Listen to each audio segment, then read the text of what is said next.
we can actually see ourselves on this one. So we'll step in a little bit closer here. There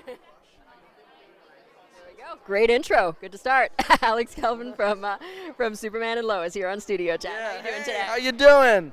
Awesome. So are you excited to be here at PaleyFest debuting a new episode today? Oh my God, it's amazing to be on the Dolby Theater. It's it's the same stage that everything happens, and I mean everything.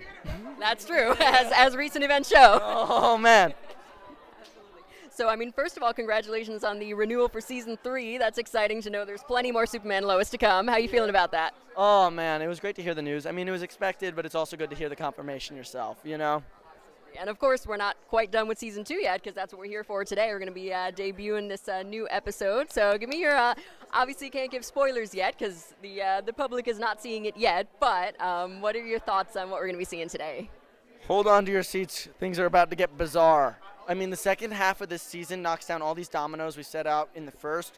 It is just crazy. Luis Melito, amazing guy. He directed episode 10. It's going to be a pleasure to watch his work.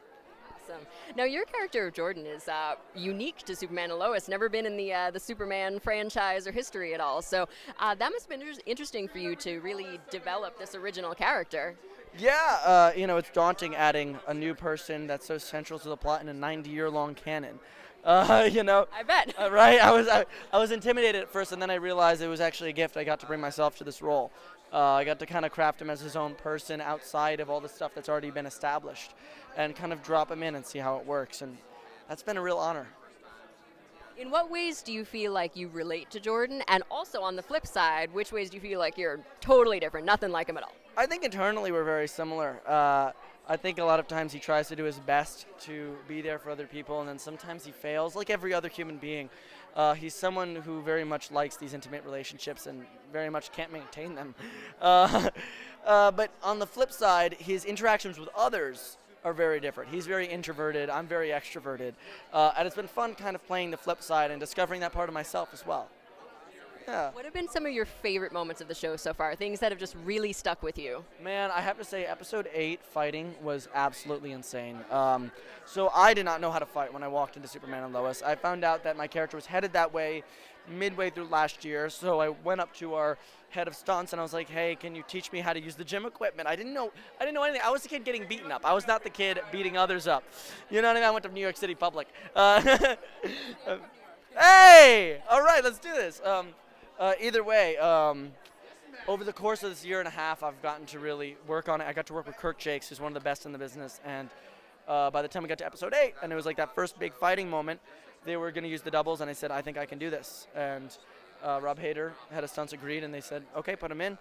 And I learned the fight on the way there in the car. Did 3 takes. We could use all of them. And then Rob bowed very low, which is a lot of respect. And it's very rare in Hollywood that you get things paying off as immediately as they do. It's very rarely that close-ended, and that felt really good. Awesome, and congrats on that. I'm so happy to hear that. Oh, man, it's great. I still have a long, long way to go, but it was good to get there.